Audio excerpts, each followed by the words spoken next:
Bien, vamos a terminar entonces el tema del rapto con la posición pretribulacional.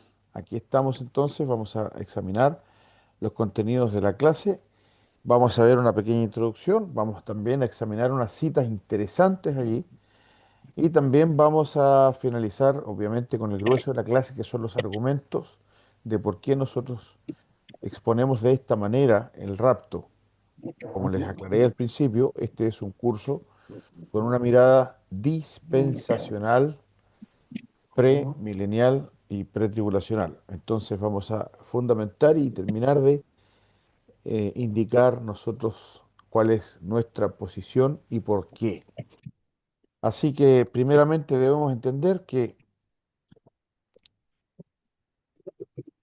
la posición pretribulacional del rapto obedece a la congruencia con el método literal de interpretación de las escrituras, hermanos. Eso es lo que, si hay algo que se ha repetido durante todo el curso, es este asunto. No tenemos la posición del rapto pretribulacional o del milenio simplemente por antojo, simplemente porque parece más lógico o más moderno o unos cuantos pasajes. No, hermanos, esto es un sistema de interpretación y esta es la palabra, congruente en todas las escrituras, tal como nosotros hemos defendido doctrinas como la de la salvación, doctrinas como de la Trinidad, como la deidad de Cristo, mediante este sistema de interpretación literal donde la Biblia dice lo que quiere decir y no hay manera de hacer una interpretación diferente ni antojadiza que la que está allí, una única interpretación. De la misma manera que hemos obtenido las doctrinas de la salvación, de la deidad de Cristo, de la Trinidad, nosotros también obtenemos esta doctrina que nos indica un milenio, un reino de Cristo literal en la tierra, una separación entre Israel y la iglesia, y también un rapto pretribulacional. La clase pasada les hice un comentario bien puntual con respecto al rapto pretribulacional, con respecto al rapto post-tribulacional de los dispensacionalistas. Ya recordemos que en cuanto al milenio, básicamente tenemos los dispensacionalistas que creemos que hay un reino de Cristo literal en la tierra por la interpretación literal de las escrituras, pero dentro de y aparte están los de la teología del pacto, los amilenaristas, que ellos no creen en un milenio literal, sino que hacen una interpretación alegórica del reino de Cristo, indicando que está ahora sucediendo de manera espiritual y no literal, como dice la Biblia, pero nosotros entendemos, y tenemos que dentro de los que creemos en un milenio literal, o sea, los dispensacionalistas, que interpretamos literalmente las profecías en cuanto a Israel y la iglesia, lamentablemente hay algunos de estos hermanos que, aun siendo dispensacionalistas en cuanto al milenio, son, en cuanto al rapto, post-tribulacionales, cayendo igualmente en la alegoría, pero ahora para el rapto. Entonces, ese es el problema. Cuando nosotros creemos que hay un milenio literal, que habrá un reino de Cristo sobre la tierra, pero dentro del rapto consideramos la posición post-tribulacional, estamos hablando de nuevo de una incongruencia porque estamos haciendo una interpretación literal en cuanto al reino, pero en cuanto al rapto tenemos que necesariamente alegorizar, porque si nos quedamos en lo literal, vamos a llegar necesariamente a una posición del rapto pre-tribulacional. ¿Ya? Entonces, eso tenemos que tenerlo en consideración. Esto, hermanos, si hay algo que quiero que ustedes memoricen, entiendan y aprendan es que cuando interpretamos las escrituras de manera literal, vamos a llegar necesariamente a un milenio literal, a un reino de Cristo futuro, terrenal, y a un rapto de la iglesia antes de la tribulación. No es una posición antojadiza esta del rapto pretribulacional. Obedece entonces a un método de interpretación de las escrituras literal, en contraposición a lo que es el método alegórico. Ya, eso, insisto, nos va a dar una dispensacionalidad, o sea, que Dios trató de diferentes maneras en la Biblia, porque estamos tomando esto de la manera más literal posible. Nos va a dar que la iglesia e Israel son dos pueblos distintos en el plan, que hay un plan para Israel y un plan para la iglesia. Todo esto parte de la interpretación literal. Y que la iglesia, evidentemente, no aparece en el Antiguo Testamento, porque es un misterio. ¿Ya? ¿Por qué? Porque como no aparece literalmente el concepto de la iglesia como así aparece en el Nuevo Testamento, entonces no podemos encontrar a la iglesia en el Antiguo Testamento. Estamos obedeciendo nuevamente, insisto, a la posición de la interpretación literal. Israel tiene su programa escatológico interrumpido en el rechazo de Cristo. Y ahí empieza la iglesia. Y el programa de Israel será continuado una vez que la iglesia sea sacada del mundo mediante el rapto pretribulacional. Vuelvo a repetir, todo esto obedece y el marco de todo es la interpretación literal. Ya, por eso, cuando yo quiero creer en un rapto, al final de la tribulación, en algún punto debo alegorizar. Debo alegorizar. Y vamos a verlo aquí en las pruebas que me sustentan el rapto pretribulacional. Bien, eso como introducción. Vamos a ir entonces a esta gráfica que hemos analizado durante estas clases. Recordar que existen estas tres posiciones en cuanto al rapto, que Cristo viene antes de la tribulación, el azul, la número uno, ¿verdad? O Cristo viene al medio de la tribulación, el verde, la número dos, o Cristo viene por su iglesia simultáneamente con esta segunda venida. Hermana Lorena, adelante. Lo que pasa es que usted habló de este texto en la semana anterior. Ujú. Entonces, tengo una duda sobre Mateo 24, del 40 al 44, que quisiera preguntarle, no sé si espero que más adelante o pregunto Veámoslo en este ya momento. Mateo 24, 40 al 44. Un segundo. Continúe, hermana, por sí, favor. donde habla, que usted hablaba de que ese episodio en donde uno será tomado y otro será dejado, no se refería al arrebatamiento, sino a, al comienzo del milenio. Pero Exactamente. entonces, pero en ese mismo texto dice que vendrá cuando menos lo esperen. O sea, va a ser algo como inesperado. Pero si estamos hablando del milenio, o sea, del paso al milenio, eso es esperado porque se sabe que son 7 años a partir de Exacto. que comience, se manifieste el anticristo y todo esto. Por eso. Pero entonces usted había comentado, de hecho, vi una predicación de Elvis Caraballosa, Ajá. donde le opina igualito que usted, Entiendo. sobre ese texto, que una será tomada y otra será dejada, se refiere al milenio, al paso de la gran tribulación al milenio, ¿correcto? Ujú. Sí, es que Sin no. embargo, dice que nadie lo espera. Claro, Ya, esa es mi pregunta.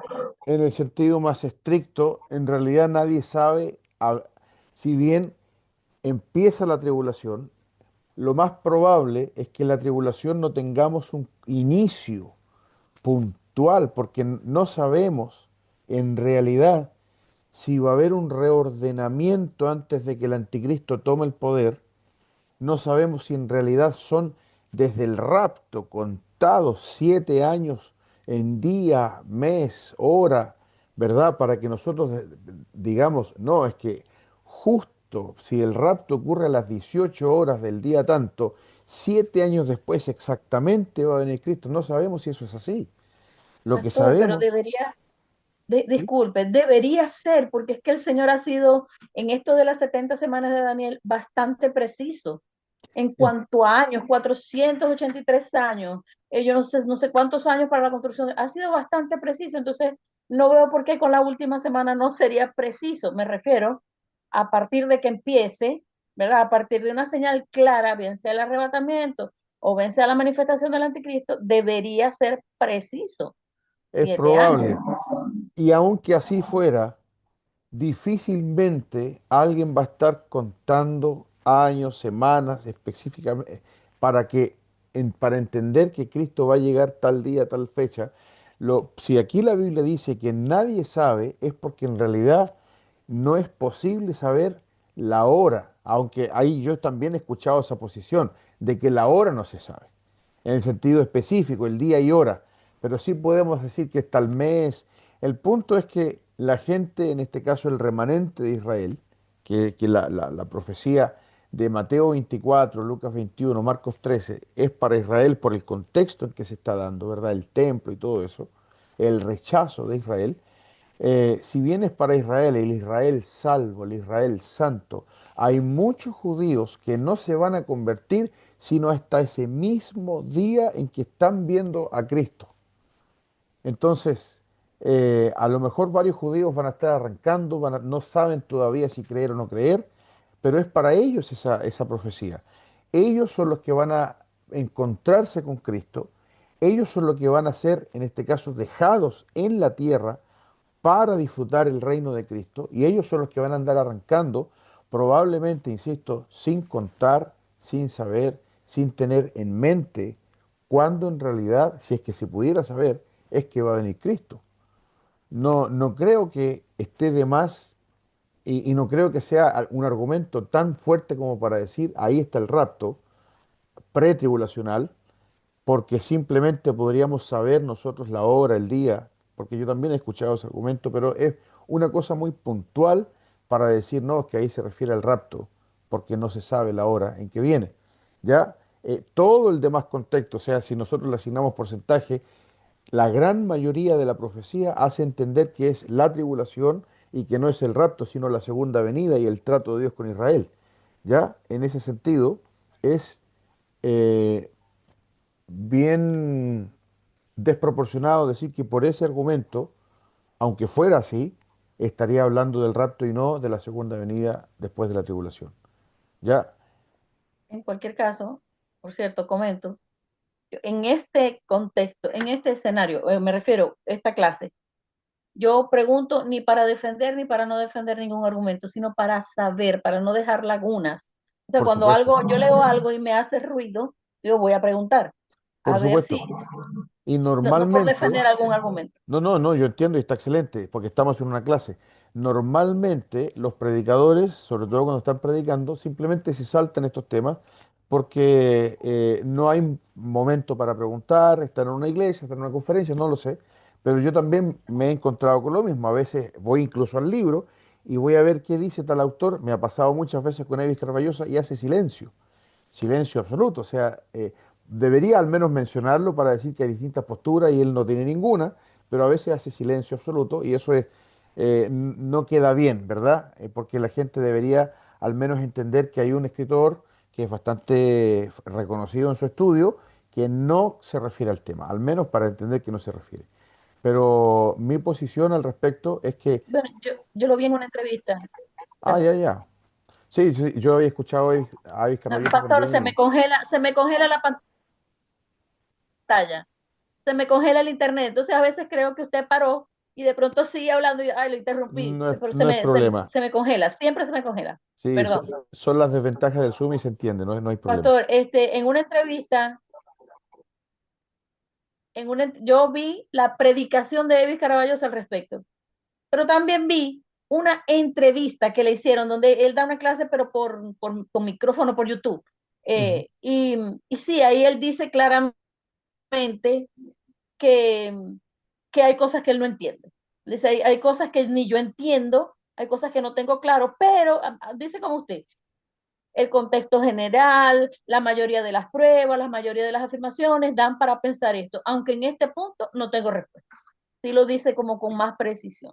Entiendo. Sí, la situación es que aunque así fuera, si nosotros pudiéramos determinar con año, día o mes, y la hora incluso, el contexto en general nos hace entender que se está tratando de la segunda venida y tiene que ver necesariamente con Israel y en ningún caso el rapto post-tribulacional. Y vamos a ver también las demás pruebas que tenemos acá. Justamente Mateo 25, que le sigue el 24, Cristo sigue hablando del tema y nos va a hablar también del milenio. Entonces, ahí reconocemos las tres posturas, reconocemos que las implicancias de manera gráfica en esta foto, ¿verdad? Si Cristo viene al final de la tribulación, necesariamente la llegada de Cristo coincide con esa segunda venida y tendría que ocurrir todo en ese instante, aunque eso no es un argumento tampoco decisivo para decir que no es así, porque Cristo podría, Él es Dios y puede hacer lo que quiera, puede hacer todo en ese instante, en ese solo segundo hacer las bodas del Cordero y todo, ¿verdad? Pero habría que entenderlo forzadamente de esa manera. Entonces, o Cristo viene antes de la tribulación, o Cristo viene al medio, o Cristo viene al final. Y vamos a ver entonces ahora algunas citas. Este es el título de la lección, alentaos los unos a los otros con estas palabras. Por si acaso esto es Pablo hablando del rapto en 1 Tesalonicenses 4. Y hermanos míos, no perdamos el foco. Estamos estudiando escatología porque como dice Pablo, es nuestro aliento. No es una doctrina para competir con otras posiciones teológicas o para simplemente discutirlas con otros. Acá nosotros hacemos análisis un poco más profundo, ¿verdad? Pero es porque simplemente queremos saber la verdad. Pero el objetivo de todo esto, como dice el apóstol acá, es de que sea de aliento para nosotros, porque ellos estaban sufriendo persecución. Y nosotros, lamentablemente, digo, que como nuestras vidas están tan bien, de hecho yo estoy al lado de una estufa con un calor muy exquisito, no sufrimos lo que sufren, lo que sufrieron los primeros creyentes, por lo tanto, un poco como que no le encontramos ese sentido de aliento a la escatología, porque la mayoría de los creyentes en el mundo no está sufriendo. Pero si nosotros estuviéramos en la misma situación de ellos, realmente miraríamos más hacia el Apocalipsis como lo que es una carta de aliento. ¿Ya? Así que ese es el asunto. La doctrina del rapto como fuente de paz en medio del caos. Esa es la función de esta frase en el último versículo del capítulo 4 de Primera de Tesalonicenses. Era una iglesia que estaba sufriendo persecución porque Pablo le dice, ustedes han sufrido lo mismo que nosotros, ya que de su propia nación, porque eran gentiles, les han dado la espalda y los han perseguido por haberse vuelto a Cristo. Dejaron los ídolos y se fueron a Cristo. Entonces, en ese sentido, Pablo les habla del rapto como fuente de paz en medio del caos. Que en nuestra vida el caos que tenemos, que lo que Satanás causa, sea enfrentado con la esperanza de que Cristo regrese por nosotros. Y ese es el sentido. Vamos a ver entonces algunas citas, como yo le dije. Vamos a ver tres que son interesantes porque son contemporáneas, pero las tres siguientes les van a llamar la atención. Pentecost. Este es, yo les mandé una lectura, un, un hermano que es dispensacionalista, pretribulacionista bastante conocido, autor del libro que les mandé, escribió ¿cómo podría ser una esperanza bienaventurada? Que es lo que dice la palabra, ¿verdad? Saber que debemos atravesar la tribulación más terrible de la historia. Cristo viene primero y eso cambia cómo vivimos hoy. Es cierto, ¿verdad? Nosotros tenemos una esperanza de que Cristo nos va a sacar de el mundo antes que se derrame la ira. Riley, otro dispensacionalista, escribió, el pensamiento de que Cristo podría venir hoy mismo nos llama a la pureza, a la urgencia evangelística.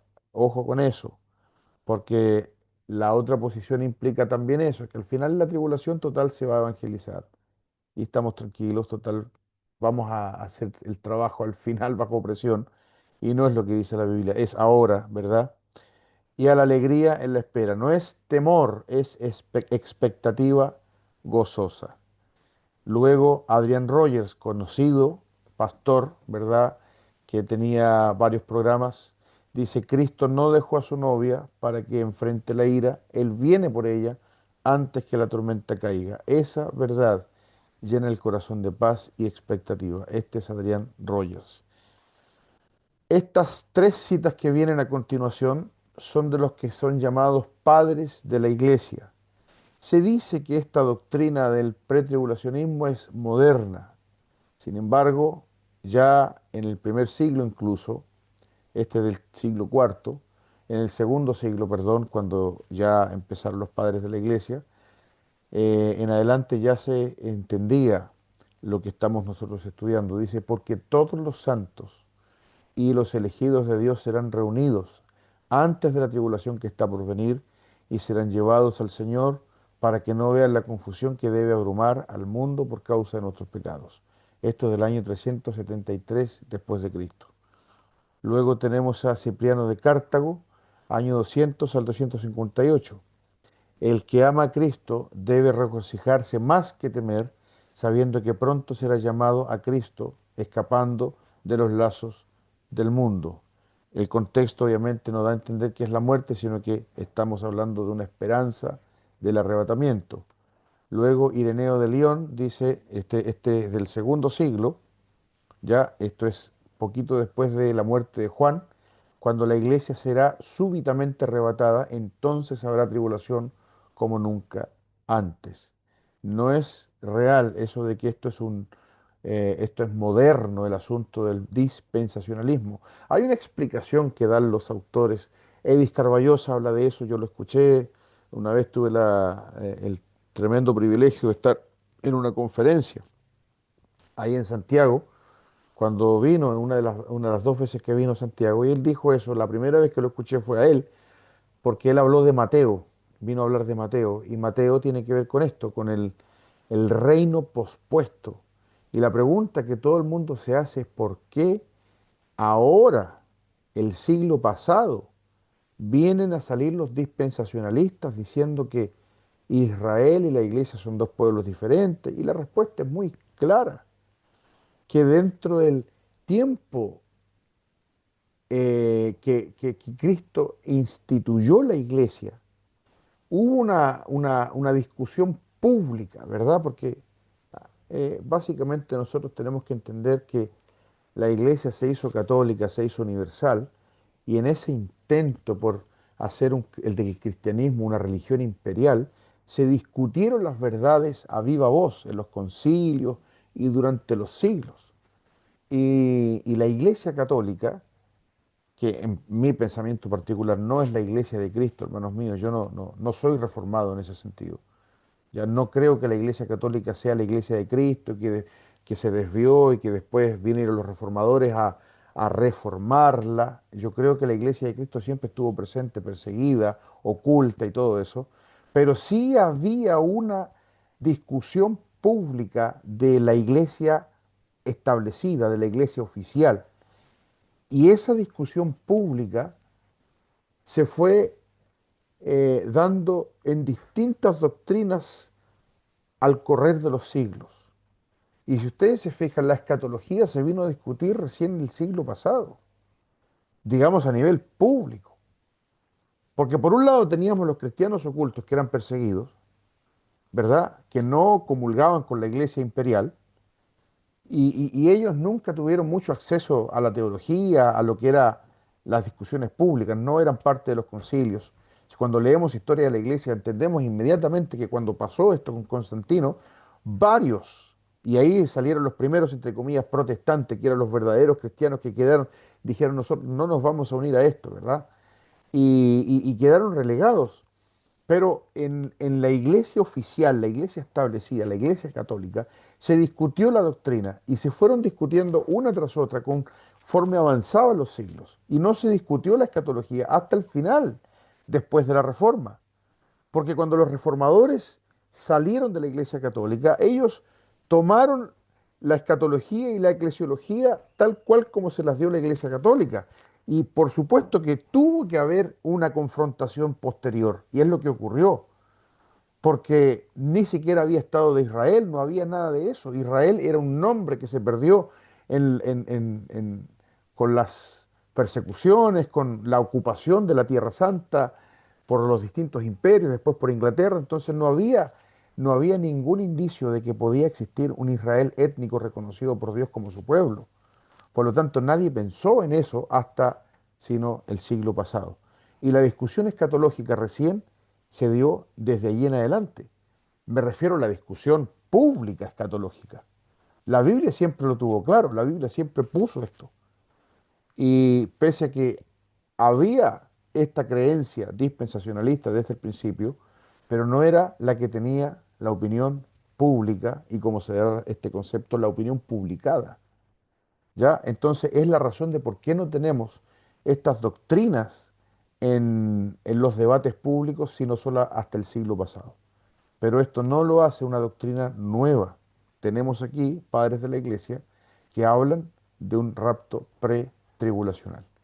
¿Ya? Eso lo explica muy bien Evis Carballosa y lo explica muy bien este señor Pentecost en el libro que yo les comenté, el del libro que yo les pasé, y esa es la lectura que les voy a dar para esta semana, para que entiendan cómo se fue dando este debate en la historia de la escatología. Así que esta es a la lectura anterior, que les pido que lean si no la han leído porque yo la envié tarde, o que la relean, les voy a añadir esta nueva indicación que tiene que ver por qué se dice erróneamente que el dispensacionalismo o el rapto pretribulacional y todo eso es una doctrina moderna. No es así.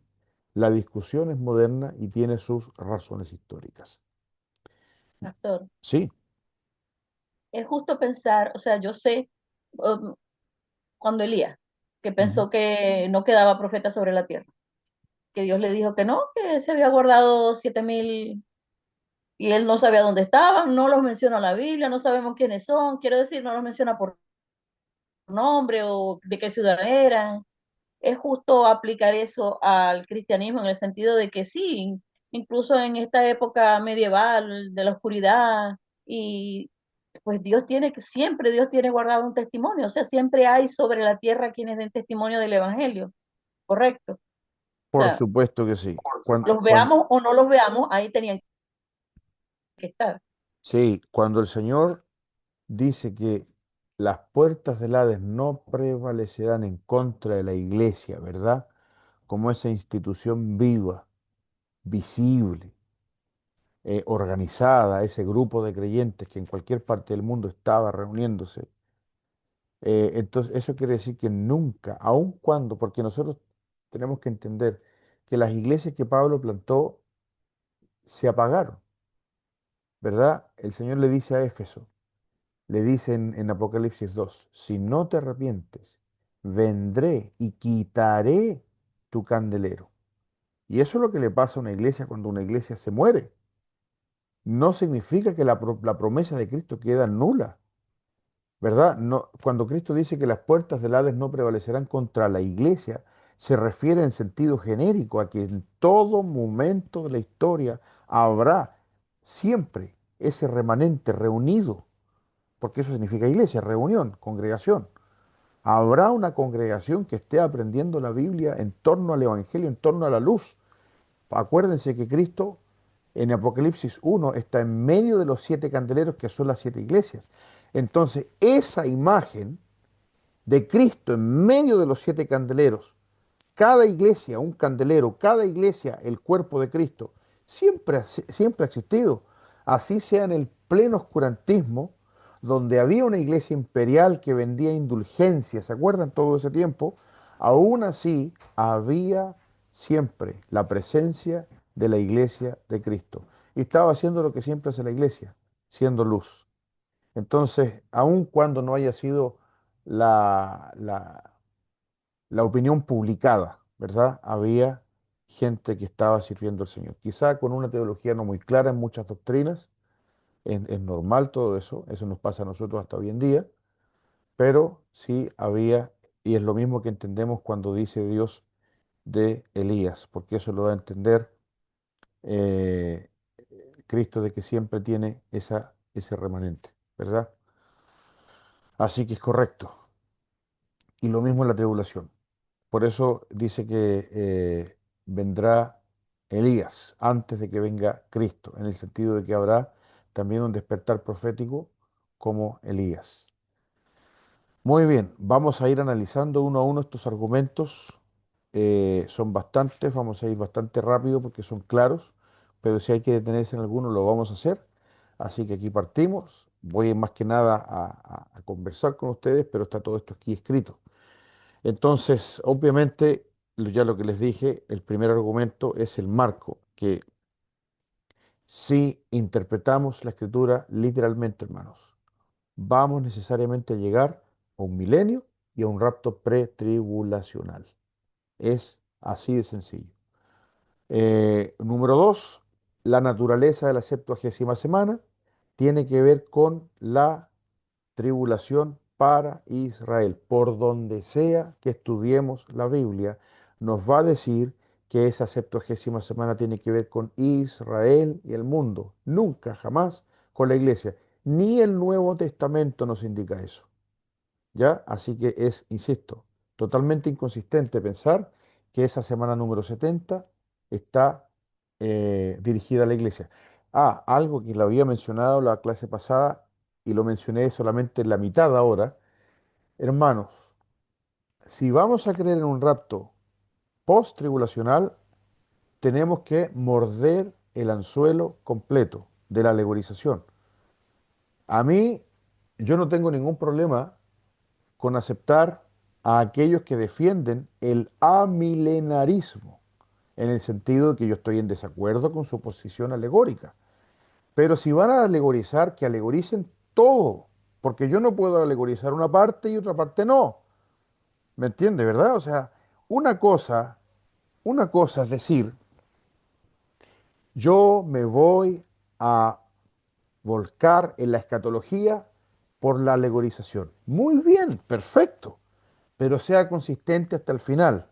O sea, si van a alegorizar, entonces alegoricen todo, porque no puede ser ahora que van a escoger alegorizar que sea solamente en el rapto y después en el milenio vamos a hacer interpretación literal. Eso es una inconsistencia más grande que los amilenaristas. Entonces, eso es un asunto que tenemos que tener en cuenta. ¿Por qué los amilenaristas no tienen problema con esto de la 70ª semana? Porque para ellos la 70ª semana ya ocurrió. Para ellos la tribulación no dura 7 años. Entonces, insisto, por eso su rapto post-tribulacional es es tan perfecto, de los amilenaristas me refiero, porque para ellos no es un problema esto, ya que alegorizaron, entonces no tienen problema con esto de las 70 semanas y otras cosas más, porque decidieron alegorizar. El problema está cuando yo creo en las 70 semanas y más encima digo que esta semana número 70 tiene que ver con la iglesia. Tengo tremendo problema, tremendo problema. ¿Ya? Pastor, Sí, respecto a este punto número 2, la naturaleza de la 70ª semana, eh, la iglesia no está, pudiéramos tomar el pasaje de Primera de Tesalonicenses 5:9, que dice, porque no nos ha puesto Dios para ira, sino para alcanzar salvación por medio de nuestro Señor Jesucristo. Pudiéramos tomar ese versículo para argumentar este segundo punto. sí, un segundo que... Sí, dice, nosotros que somos del día, seamos sobrios habiéndonos vestido con la coraza de fe y de amor y con la esperanza de salvación como yelmo. Esa salvación es la que Dios en la carta de los tesalonicenses nos ha dicho desde el principio que vamos a obtener. Significa que no vamos a ser parte de ese castigo. Ya está en la primera y la segunda carta, es la misma esperanza. Y dicen, no nos ha puesto Dios para ira, por supuesto que está hablando de eso. Y esa ira, como ya lo hemos entendido, es la ira que se va a derramar desde la apertura del primer sello. Muy bien. Número tres, es necesario un intervalo. Es necesario. La Biblia nos ha hablado siempre. de intervalos. Y aquí el problema lo tienen nuestros hermanos, amigos amilenaristas, porque ellos no consideran estos intervalos acá, sin embargo, sí consideran los intervalos en la primera y la segunda venida. ¿Ya? Todos entendemos que Israel estaba equivocado con el Mesías, ¿verdad? Todos entendemos eso. ¿Quién no entendió Israel de la venida del Mesías? El intervalo. Cuando vino Cristo, todos esperaban que Cristo se levantara en armas contra Roma, porque los pasajes del Mesías dicen eso. ¿Qué no vieron los judíos? Al menos los judíos incrédulos, ¿ya? ¿Qué es lo que no vieron? No vieron el intervalo. La Biblia nos dice que los escritores bíblicos sí lo vieron, sí lo vieron. La Biblia nos dice que los escritores bíblicos, es más, estaban viendo, esperando qué persona y qué tiempo indicaba el Espíritu de Cristo que estaba en ellos, ¿verdad? ¿Qué cosa hablaba? El cual hablaba de antemano las anunciaba los sufrimientos de Cristo y la gloria que vendría tras ellos. Es increíble. Por si acaso, ese pasaje está en 1 de Pedro capítulo 1 versículo 10 al 12. Lo voy a leer para que entendamos esta parte. Miren acá. 1 de Pedro 1:10 dice, los profetas que profetizaron de la gracia destinada a vosotros. ¿Ya? O sea, desde Moisés hasta Malaquías. Está hablando de los escritores del Antiguo Testamento. Inquirieron y diligentemente indagaron acerca de esta salvación, escudriñando qué persona y qué tiempo indicaba el Espíritu de Cristo que estaba en ellos, el cual anunciaba de antemano los sufrimientos de Cristo y las glorias que vendrían tras ellos. Por si acaso, ellos sí entendieron el intervalo, siempre. Yo quiero que entiendan esto a cabalidad, porque no es jamás, y ahí hay un tema de debate también con nuestros hermanos amilenaristas. Según los amilenaristas, cuando Pablo empieza a escribir y empieza a citar los pasajes del Antiguo Testamento, según ellos, Pablo está reinterpretando el Antiguo Testamento que supuestamente no entendieron los antiguos. No es así. El Espíritu Santo que está detrás de la pluma de cada escritor bíblico nunca se confunde, nunca reinterpreta, nunca cambia lo que estableció. El Señor cuando construye del principio siempre tiene en mente el edificio completo. Nunca cambió, nunca rediseñó, nunca improvisó, siempre fue así. Por lo tanto, la Biblia nunca se va a reinterpretar ni cambiar. Lo que sí va a hacer, va a añadir información nueva. ¿Ya? Entonces, dice aquí, a estos, versículo 12, se les reveló que no para sí mismos, sino para nosotros administraban las cosas que ahora os son anunciadas por los que os han predicado el Evangelio por el Espíritu Santo enviado del cielo, cosas en las cuales anhelan mirar los ángeles. Entonces, mis hermanos, tal como había una necesidad de un intervalo, cuando nosotros leemos en el Antiguo Testamento que Cristo viene, pero resulta que viene dos veces y los judíos incrédulos no vieron el intervalo, los creyentes del Antiguo Testamento sí lo vieron. Pablo sí lo vio. Asimismo, hay una necesidad de un intervalo entre la semana 69 y la semana número 70. Es necesario y en ese sentido justificado. No es cosa nueva que haya un intervalo entre esas dos semanas proféticas. El punto es que la iglesia tiene que ser removida. ¿Y por qué es que Dios presentó la profecía sin mencionar ese intervalo? Sencillamente porque la iglesia es un misterio, como dice Pablo en el libro de Efesios capítulo 2, ¿verdad? Es un misterio que no fue revelado, pero que hoy día es revelado a sus santos apóstoles. Esa era la razón de por qué cuando Daniel miró, vio simplemente una figura y anotó lo que escribió, pero cuando Pablo fue pasando por el detalle de la profecía, indicó que había ahí un tremendo misterio que no se conoció en el Antiguo Testamento. Entonces, eso nos justifica ese intervalo entre la semana 69 y la semana 70. Por eso decimos que el reloj de Israel está detenido, detenido ahí. Quedan 7 años de tratamiento de Dios con Israel. Entonces, obviamente, el número 4 también refuerza lo anterior, que la 70ª semana tiene como alcance el pueblo de Israel. ¿Qué es lo que dice la profecía? Eso es lo que dice la profecía. La profecía no tiene que ver con la iglesia y es la razón de por qué nosotros entendemos que eso no ha sucedido. Porque si leemos nuevamente lo que dice Daniel capítulo 9, eso no ha ocurrido todavía. Vamos a Daniel de nuevo, capítulo 9 para entender esto. Y dice la palabra de Dios, dice, primero que nada, versículo 3, volví mi rostro a Dios el Señor, buscándole en oración y ruego. ¿Por qué Daniel está haciendo esto? Es una oración federal, es una oración representativa de todo el pueblo. Por eso dice, oré a Jehová mi Dios e hice confesión diciendo, ahora Señor, ¿verdad? Dice después versículo 5, hemos pecado, hemos cometido iniquidad. Dice, y hemos sido rebeldes. Después dice, versículo 6, no hemos obedecido a tus siervos los profetas, que en tu nombre hablaron a nuestros reyes, a nuestros príncipes, a nuestros padres, etcétera, etcétera, etcétera. El punto es que Daniel está hablando por todo el pueblo de Israel, porque él conoce un canto que nosotros cantamos hoy día sin saber muchas veces lo que estamos cantando. ¿Alguien conoce el canto que dice, si se humillare mi pueblo, sobre el cual mi nombre es invocado, y oraren y buscaren mi rostro? Ese es un corito que cantamos.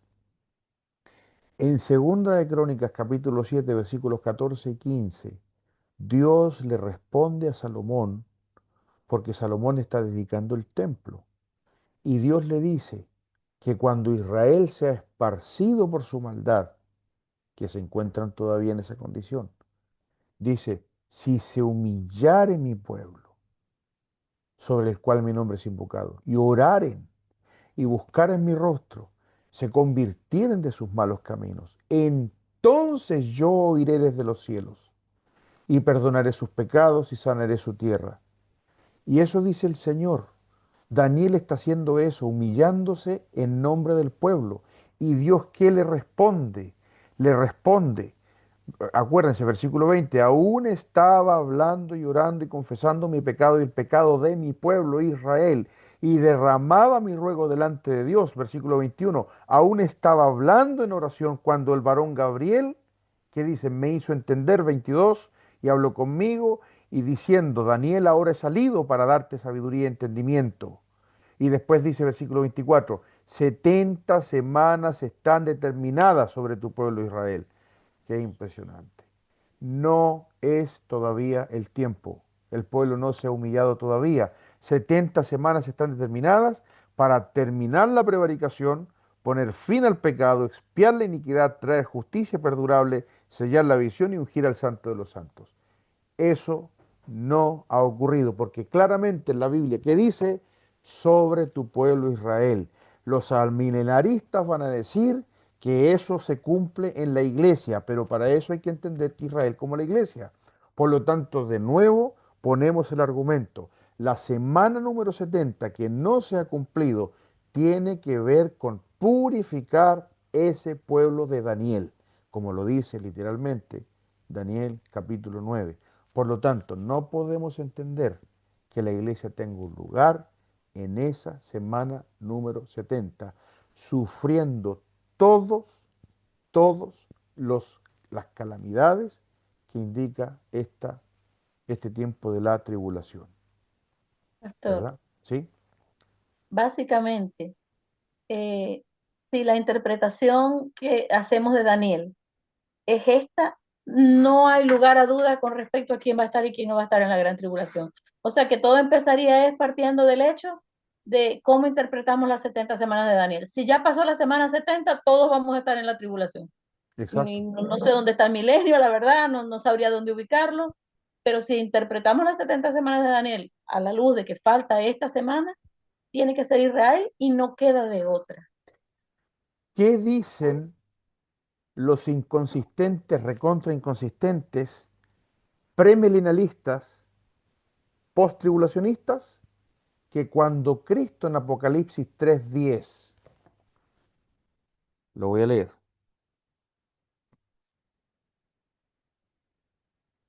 dice lo siguiente: por cuanto has guardado la palabra de mi paciencia, que le habla a la iglesia, yo también te guardaré de la hora de la prueba que ha de venir sobre el mundo entero para probar a los que moran sobre la tierra. Versículo clarísimo. Y no se refiere a una tribulación ¿Cuál puntual. es? ¿Cuál es? ¿Cuál es? Apocalipsis Perdón. 3:10. Dios le dice, alguien puede decir, no, pero es que se refiere ahí a una tribulación puntual ¿verdad? De la iglesia Filadelfia, la iglesia fiel. No, Señor, si Apocalipsis también, si bien está hablando a las iglesias, pero está hablando a la iglesia. Dice allí, por cuanto has guardado la palabra de mi paciencia. O sea, eres creyente, finalmente es eso.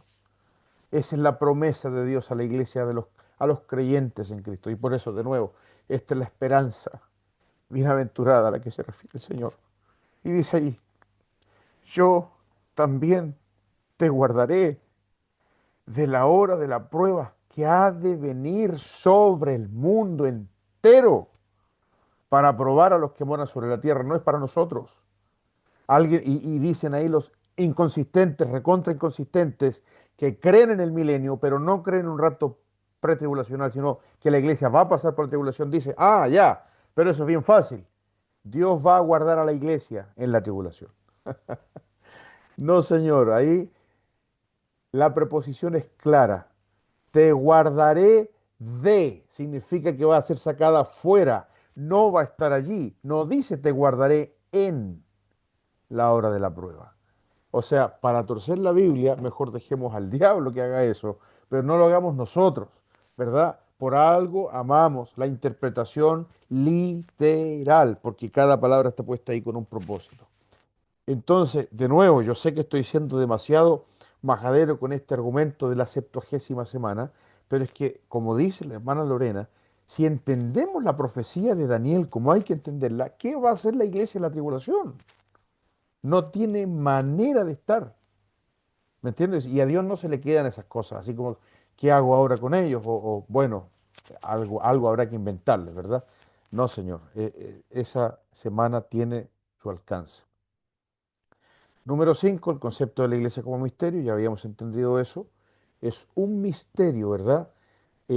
Por eso no está dentro del Antiguo Testamento como que Dios esté dirigiendo la iglesia. Y eso es clave, porque si yo no tengo esto en consideración, entonces tengo que poner a la iglesia en la tribulación.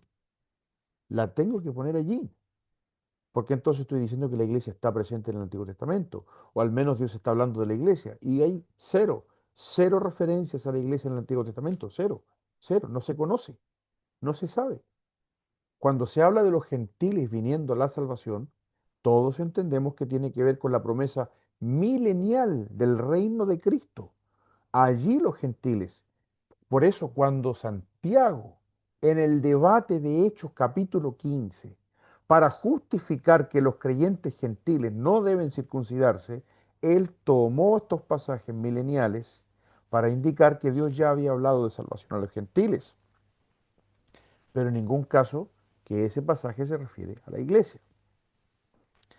Bueno, estoy hablando de Hechos 15 y no voy al versículo porque en realidad nos profundizaríamos demasiado en eso. Y estoy viendo la hora y el enemigo siempre es el reloj. Bien, número entonces 6. El alcance de la 70ª semana se centra en Israel y la ira divina sobre la tierra. Es lo que vimos en Apocalipsis 3:10, ¿verdad? Es la hora de la prueba para el mundo entero, para los que moran sobre la tierra, no es para la iglesia. Por si acaso, otra vez está presentado este argumento, el número 7, doctrina de la inminencia. Hay bastante testimonio en la Biblia que nos dice que la venida de Cristo es inminente. De hecho, la tarea que van a tener para esta semana es buscar estos pasajes.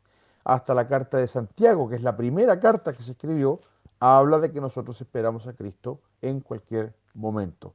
Y hermanos, por si acaso, esto hoy día con todo lo que hay en Google, inteligencia artificial, es bastante fácil. ¿Dónde está la gracia de esta tarea? Es en, en reconocer estos pasajes, reconocer su contexto, en recopilarlos y escribirlos y así entendemos entonces que la Biblia habla de la inminencia de la venida de Cristo. Ya lo habíamos visto, Apocalipsis 3:10, ahí hay un error, dice 3:210, es 3:10. Dice, te guardaré de la hora de la prueba, promete una preservación de la tribulación, no a través de ella. ¿Se entiende? Que nos va a preservar de la tribulación, no que nos va a preservar en la tribulación. El número 9, la iglesia no es objeto de la ira divina. Eso es lo mismo que decía la hermana Lorena.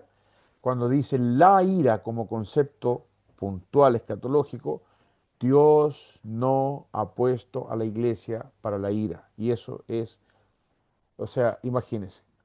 Si sumamos este argumento con otros argumentos, también de forma implícita Dios nos está diciendo que la iglesia no va a pasar por la tribulación, ¿verdad? Entonces la iglesia es salvada de la ira. Esta es importantísima, número 10. Relación de la iglesia con los gobiernos. Las instrucciones a la iglesia de someterse son tan diferentes de la resistencia de los santos en la tribulación. Se los explico. Vamos por favor a Apocalipsis capítulo 6. Miren por favor.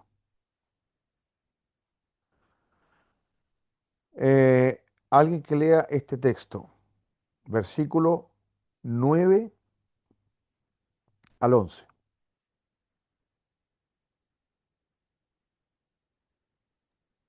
Yo, pastor, Gracias, hermana María Eugenia. dice, cuando abrió el quinto sello, vi bajo el altar las almas de los que habían sido muertos por causa de la palabra de Dios y por el testimonio que tenían, y clamaban a gran voz diciendo, ¿hasta cuándo, Señor santo y verdadero, nos juzgas y vengas nuestra sangre en los que moran en la tierra? Y se les dieron vestiduras blancas y se les dijo que descansen todavía un poco de tiempo hasta que se completara el número de sus consiervos y sus hermanos, que también habían de ser muertos como ellos. Gracias, gracias, gracias. Este pasaje tan inocente que se encuentra allí, que muchos pasamos por alto, sino hasta cuando se nos explica, porque a mí también me explicaron esto, nos demuestra que en la tribulación vuelve a estar de moda, voy a decir así, esta dispensación antigua, este tratamiento distinto de Dios con los suyos, que tenía que ver con los salmos imprecatorios. ¿Se dan cuenta que lo que está diciendo aquí los creyentes, las almas de la tribulación? Señor, destruye nuestros enemigos. Y no se está refiriendo a potestades, principados, ¿verdad? Es tan distinto a la iglesia, ¿sí o no? ¿Lo nota? ¿Qué nos dice a nosotros? No tenemos lucha contra carne ni sangre, sino contra principados, contra potestades. ¿Qué dice Cristo a la iglesia? ¿Qué dice Cristo a los suyos? Ama a vuestros enemigos, ora por ellos. ¿Qué dice Pablo? Sométete a las autoridades, ¿verdad? Ora por las autoridades. ¿Qué está haciendo aquí supuestamente la iglesia? Todo lo contrario. Aquí los creyentes, ¿qué están haciendo? Los santos de Dios, los santos de la tribulación, judíos y no judíos, clamando venganza. Lo mismo que hacía el pueblo de Israel con estos salmos. Destrúyelos a nuestros enemigos. ¿Qué decía el salmo, por ejemplo, creo que es el 126? 126. Mire, es que este salmo es impresionante. Salmo 126, muy parecido al texto que estamos leyendo. Mire, si no me equivoco es el 126. No es el 126. Este siempre se me pierde este salmo. Ahí está. Salmo 137. Por si acaso es una canción que se canta también en la música del mundo, que nadie sabe que es un salmo. A ver, dice versículo 7.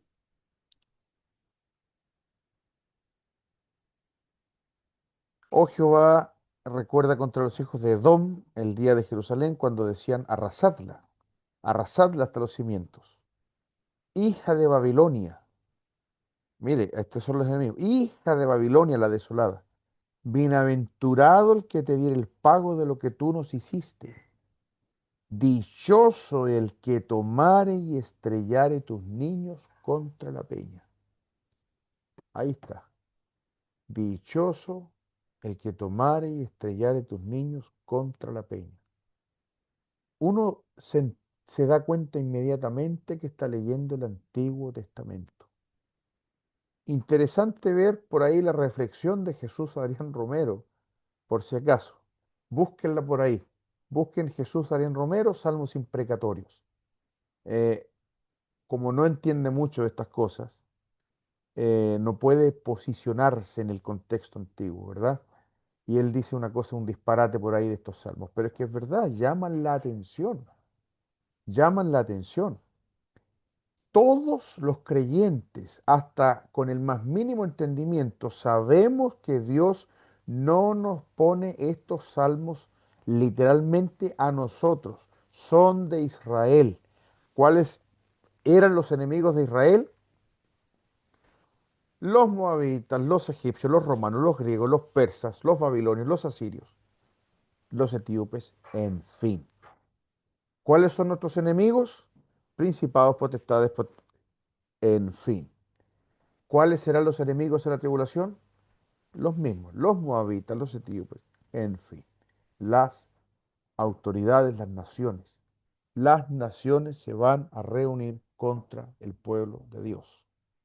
El que quiere salvarse de la tribulación tiene que identificarse con el reino, con el pueblo de Dios, como era en la antigüedad, tal cual como era en la antigüedad. Por eso la oración de los mártires en capítulo 6 de Apocalipsis, plena tribulación, primera mitad de la tribulación es, Señor, véngate por nosotros. Y eso nos hace entender que las cosas están un poco distintas a como están en el Nuevo Testamento. Por lo tanto, no es la iglesia la que está allí. Interesante argumento, ¿verdad? Seguimos, número 11. Por supuesto, de nuevo con argumentos implícitos, tal cual como cuando la Biblia nos dice que la iglesia no está puesta para ira, está este argumento. Las epístolas hacen silencio de la supuesta pasada de la iglesia por la tribulación.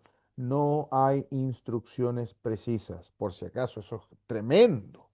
Cuando nosotros decimos no hay instrucciones precisas, ahí salen de nuevo los inconsistentes, doble inconsistentes, que son premilenaristas, pero post-tribulacionistas, y dice, bueno, ¿y qué tal Mateo 24?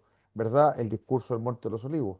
No, señor, ahí el contexto claramente dice que eso es Israel. Es que, de nuevo, yo no puedo creer en las 70 semanas como la interpretamos literal y más encima decir que Mateo 24 está para la iglesia, que claramente ahí está la semana número 70.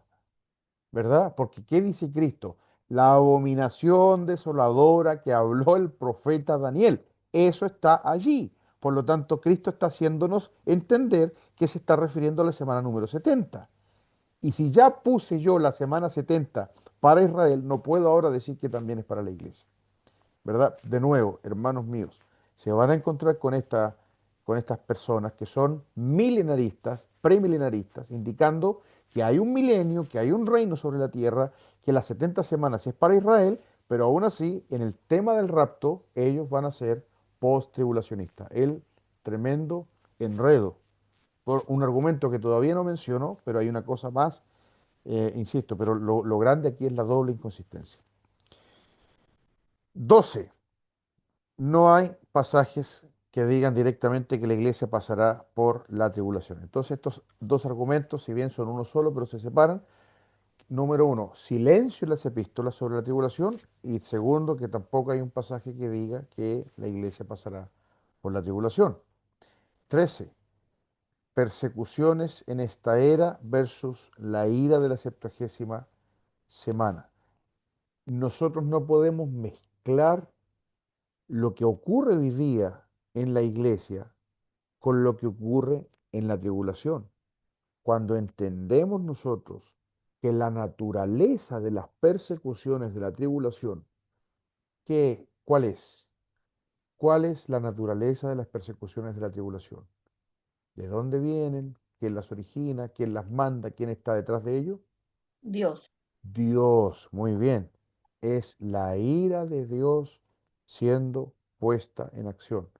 No En es cambio, la iglesia es al revés. La iglesia de Dios es perseguida por Satanás en contra de Dios, digámoslo así.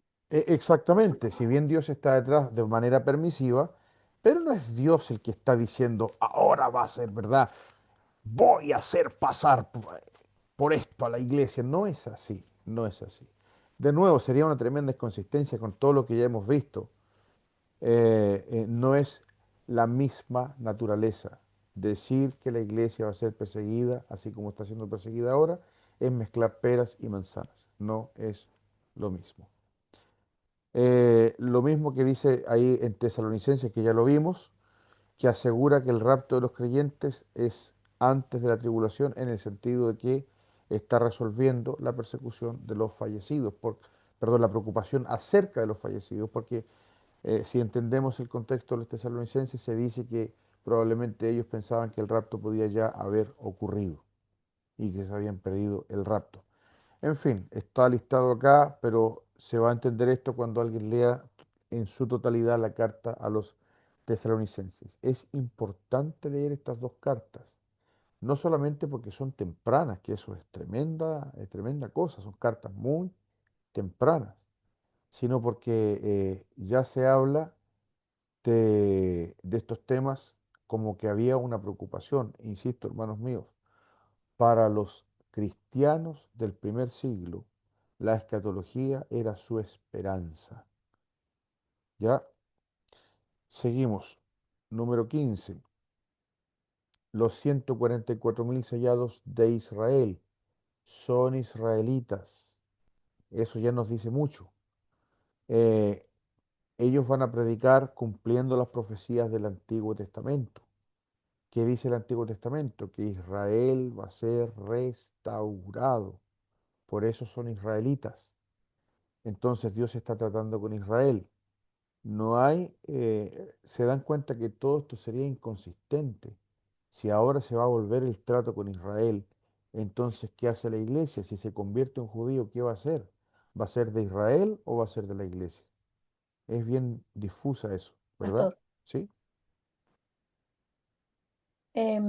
La, la promesa, o sea, la afirmación de que el Evangelio será predicado hasta el último rincón de la tierra se refiere en la gran tribulación por los 144.000, Sí, exacto. o Y un ahora. ángel dice también. No, no, no, en la tribulación.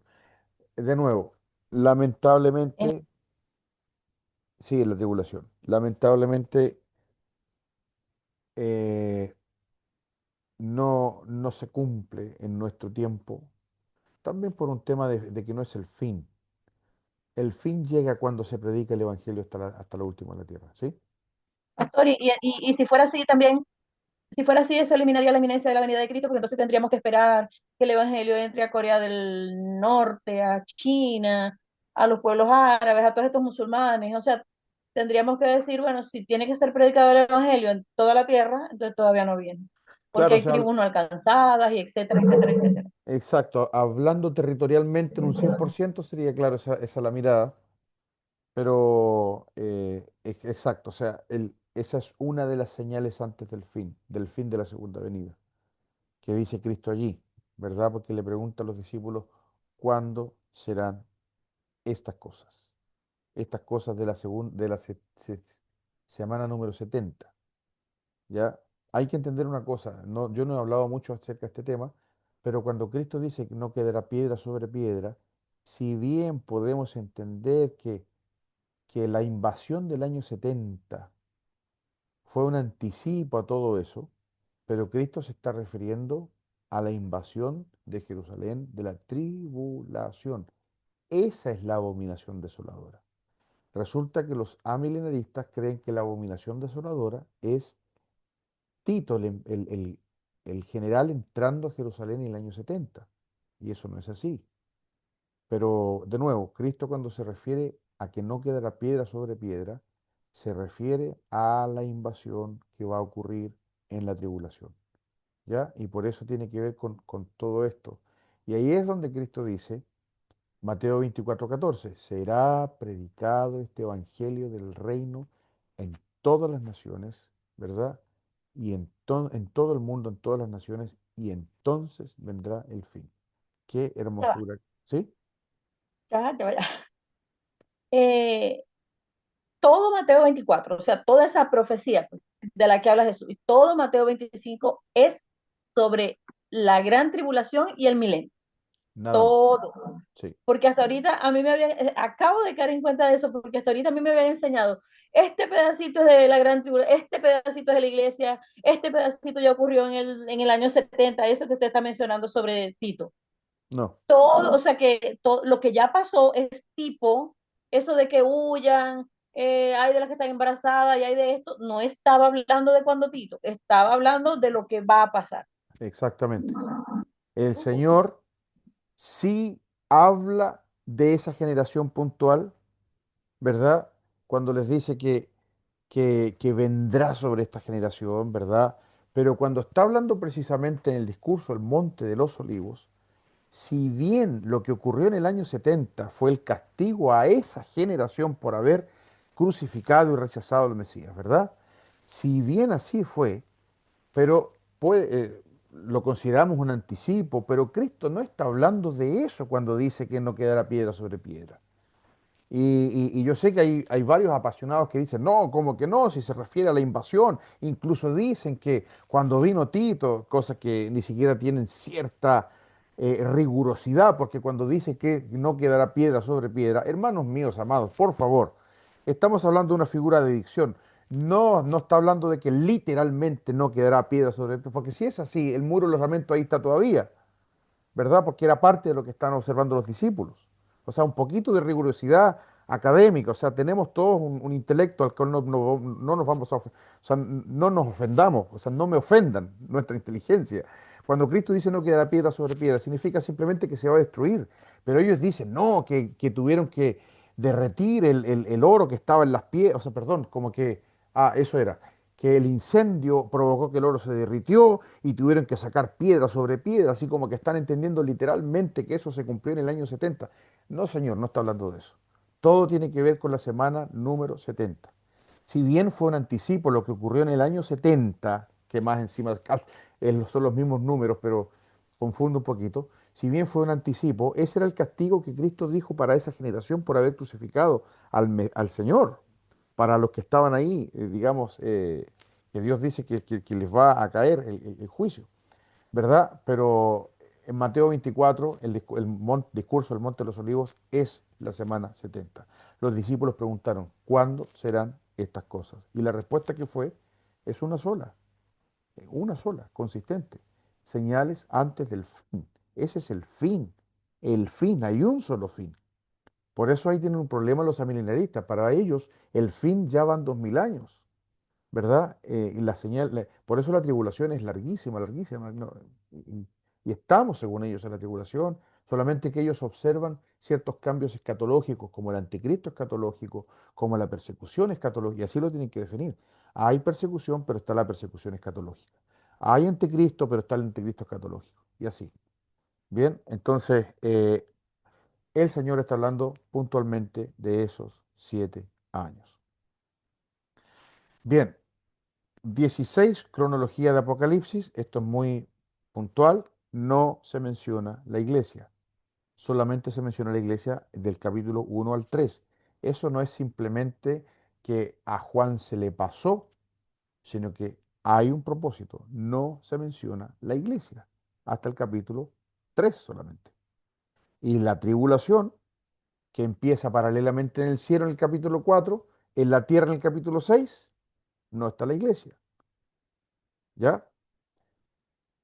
Esta es otra importantísima. El gran objeto del ataque satánico, la mujer atacada en Apocalipsis 12 es Israel. No tiene por dónde ser la iglesia, porque ahí dice en Apocalipsis 12 que esa mujer es la que trae al Mesías. En ningún caso la iglesia trajo al Mesías. La iglesia no es madre del Mesías, al contrario, la iglesia sale del Mesías y no al revés. ¿Verdad? Entonces, cuando Satanás persigue a la mujer y a la descendencia de ella, no puede ser en ningún caso la iglesia. ¿Qué pasó allí? O ¿Quién que es la el iglesia resto de no... la descendencia? ¿Perdón? ¿Perdón? ¿Quién es el resto de la descendencia?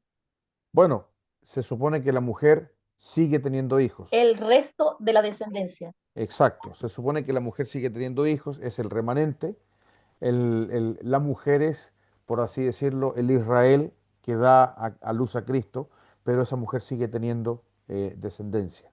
Es la descendencia de la mujer, son los otros, por así decirlo, los hermanos de Cristo, según la carne en este caso, según la carne.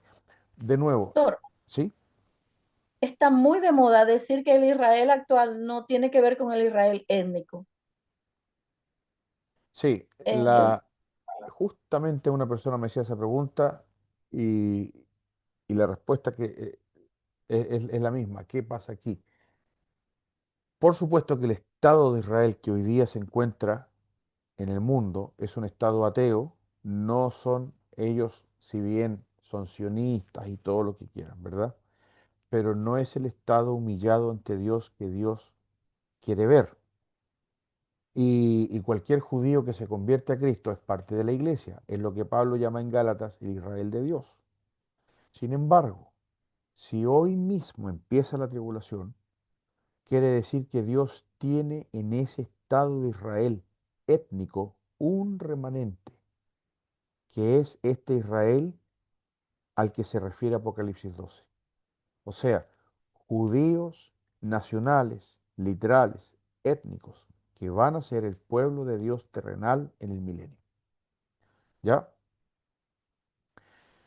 Bueno, número 18, el remanente que espera la segunda venida, se refiere a creyentes judíos que se convertirán y pasarán por tribulación, no a la iglesia. Eso lo viene anunciando desde el Antiguo Testamento la palabra de Dios. Y lo mismo que aquí dice de la mujer. La mujer es Israel. Y es a Israel a quien Cristo viene a salvar. Esto es importante. Los 24 ancianos en Apocalipsis representan a la iglesia glorificada en el cielo. No tenemos tanto tiempo para ver esto, pero básicamente anciano en la Biblia que es un representante, siempre ha sido así. Acuérdense que en el Antiguo Testamento, por cualquier historia, iban a una ciudad, conversaban con los ancianos. ¿Qué decía cuando tenía que hacerse cualquier asunto? Los ancianos en la puerta, etcétera, etcétera, etcétera. ¿Qué tomó Dios de Israel? 70 ancianos. En fin, ancianos son representantes. Y la característica de la naturaleza que menciona en Apocalipsis 4 y 5 de los 24 ancianos no calza con ningún otro grupo que no sea la iglesia. Lo más probable es que sean representantes literales de la iglesia. O bien no, que puedan ser seres angelicales que cantan en nombre de la iglesia, pero hacen indicar que la iglesia ya está en el cielo. Y como lo sabemos, si la iglesia ya está en el cielo, como lo dice ahí, que está en el sentido de glorificación, no puede estar parte en el cielo y parte en la tierra porque está glorificada. Ya está en el cielo. Ya no son los creyentes que ya se fueron al cielo, etcétera. Esa escena ocurre ahí justamente cuando va a empezar la tribulación, antes del inicio de los juicios. Otra cosa importante, el mensaje que se predica en la tribulación, ¿qué dice Mateo 24:14? Y se predicará este evangelio del reino. Muy importante. No es el evangelio que estamos predicando ahora. El evangelio del reino, el mismo que predicó Pedro a los judíos en Pentecostés, tiene que ver con Israel. ¿Por qué Pedro predicó en Pentecostés el Evangelio del Reino? Porque él todavía no tenía claro lo que Cristo les iba a decir. ¿Qué dijo Cristo en Juan capítulo 16, versículos 12 y 13? Todavía tengo muchas cosas que deciros, pero aún no las podéis sobrellevar. Pero cuando venga el Espíritu Santo, el Espíritu de verdad, ¿verdad? Él os guiará a toda la verdad. Y significa eso, yo sé que se aplica ese versículo a nosotros, que el Espíritu Santo nos guía, pero ahí no dice eso. Dice que el Espíritu Santo les va a revelar a los apóstoles todo lo que faltaba por entender. Y cuando Pedro recibe el Espíritu Santo, no entendía todavía, porque en tiempos de Pedro no se entendía la salvación a los gentiles. Por eso cuando Pedro predica a los judíos en Pentecostés, ¿qué les dice? Arrepiéntanse para que venga Cristo, haciendo entender como que están en la tribulación. Le está predicando el Evangelio del Reino. Pedro no entiende esto todavía porque, insisto, el Espíritu Santo todavía no ha revelado todo, pero después se fue dando cuenta la iglesia judía que los gentiles iban a ser parte del cuerpo. ¿Qué estoy queriendo decir? Cada vez cuando la Biblia menciona esta frase, el Evangelio del Reino, Israel, Israel. ¿Cuál evangelio va a ser predicado en la tribulación? El evangelio del reino. No es Ya lo va. que hoy día estamos ¿Qué fue predicando. lo que les predicó Pedro? Pedro les dijo, arrepiéntase cada uno para que vengan tiempos de refrigerio, para que sean lavados vuestros pecados. Y Dios envía a Cristo. No entendí qué está diciendo de que les, perdón, les está anunciando a Cristo. Y claro, digamos la segunda venida. Porque Pedro sabe que cuando Israel se arrepiente, baja Cristo. ¿Se entiende? Pedro está, Pedro no entiende todavía la tribulación, no entiende nada de eso, solamente Pedro sabe una cosa, que si Israel se convierte, Cristo baja. ¿Sí? Pedro está predicando algo así como en base a Crónicas, el mismo versículo que venimos hablando. Exactamente, exacto, Como que arrepiéntete Israel para que vengan tiempos de refrigerio, para que Dios venga y te perdone. exactamente. Acuérdense que en ese tiempo en la iglesia no había ni un solo gentil, ni uno solo. Y si había un gentil, se había hecho judío antes y ahora se está convirtiendo a Cristo. Porque todos los que están ahí están celebrando la fiesta de Pentecostés. ¿Ya? Entonces, cuando Pedro entra a la casa de Cornelio, él dice, Señor, ¿qué está pasando acá? Y le llama la atención los mismos cristianos. Y después cuando Pablo vuelve del primer viaje, que se habían convertido los gentiles, no sabían qué hacer con ellos. Porque estamos en esa época donde el Espíritu Santo todavía está revelando paulatinamente las cosas que han de acontecer y lo que dice al final. Y el fin, dice Cristo. Hay dos cosas que le faltan por entender, ¿verdad? ¿Qué dice el texto? Se los voy a leer. Por si acaso, esta es la definición bibliológica del Nuevo Testamento. Cuando estudiamos bibliología, la doctrina de la palabra de Dios, tenemos que entender esta parte. ¿Qué dice Cristo? Dice, Juan 16, capítulo, versículo 12. Aún tengo muchas cosas que deciros. Por si acaso Cristo se refiere al Nuevo Testamento, ¿verdad? Acuérdense que esa noche los discípulos huyeron porque no sabían qué estaba pasando. Y Cristo les había dicho que iba a hacer todo, aún así no entendían nada. Dice, ahora no las podéis sobrellevar, pero cuando venga el Espíritu de verdad, Él os guiará, que dice, a toda la verdad. ¿A quién le está hablando? A esos 11, no a mí. No, a esos 11. ¿Y qué dice? A toda la verdad. Por eso muere el último apóstol, no hay más. Ya fue toda la verdad revelada. Ese versículo es dispensacional, no me está hablando a mí, le está hablando a esos 11. Y se refiere al Nuevo Testamento. Dice, no hablará por su propia cuenta, sino que hablará todo lo que oyere y os hará saber las cosas que habrán de venir. Como que Cristo dice, va a terminar todo con la revelación del Apocalipsis, la escatología. Entonces, de nuevo, ese evangelio del reino es el que los judíos están esperando. ¿Qué Cristo vino a decir? El reino de los cielos se ha acercado. Ese fue el evangelio que predicó los judíos. ¿Cuál es ese evangelio? Viene el rey. El rey viene a reinar sobre la tierra. Ya no es lo que estamos nosotros escuchando, ¿sí? Ya entendí. Él está predicando al Mesías que los judíos hoy día todavía están esperando, Para al venir Mesías glorificado. no es nuestro evangelio. Nosotros, ¿qué estamos predicando?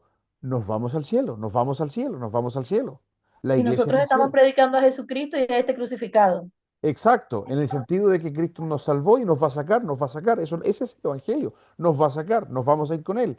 Es lo que predicamos, nos vamos a ir con Él. Viene por nosotros, viene por nosotros. ¿Qué se predica en la tribulación?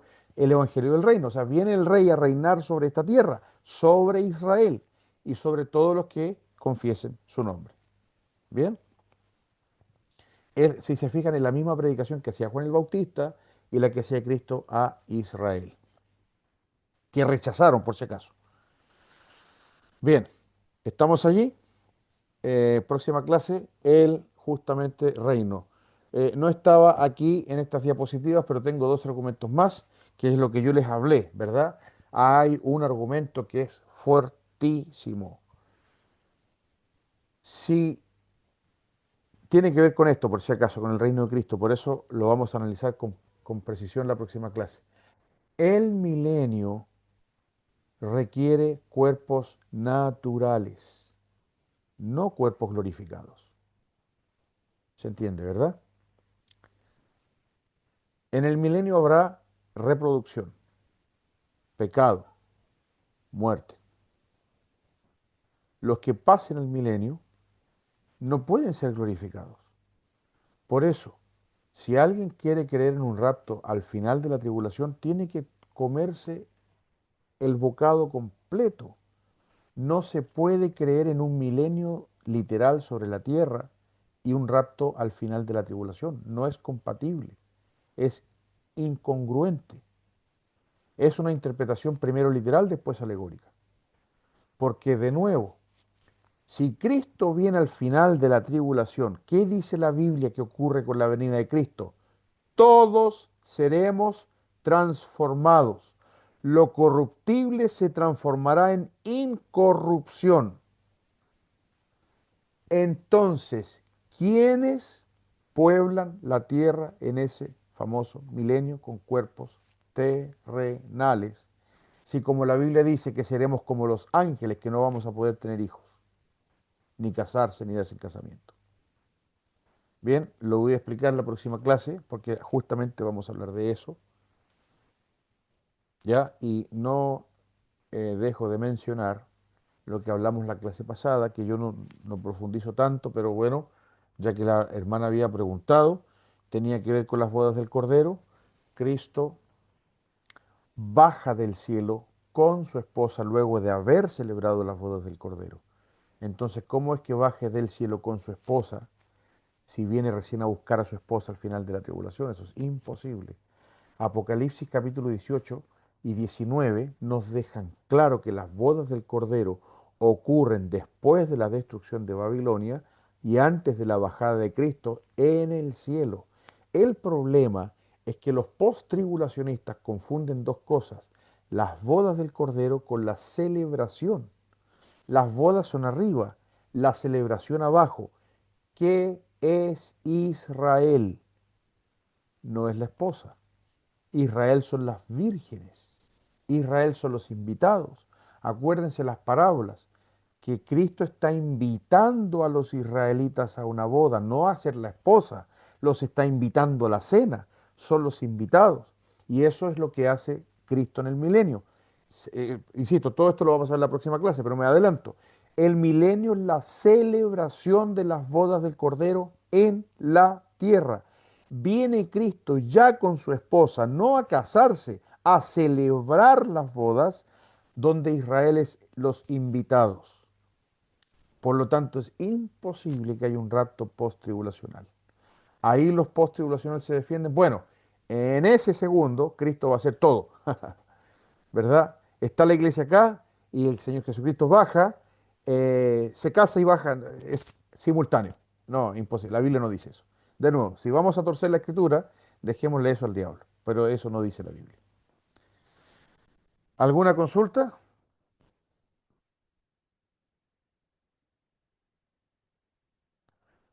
Bien, vamos a orar a nuestro No por Señor. ahora, pero para las clases que vienen se lo prometo. Claro, vamos a hablar del milenio. Ahí es uno de los temas más difíciles porque hay mucha información en la Biblia, pero no se entiende que es para el milenio.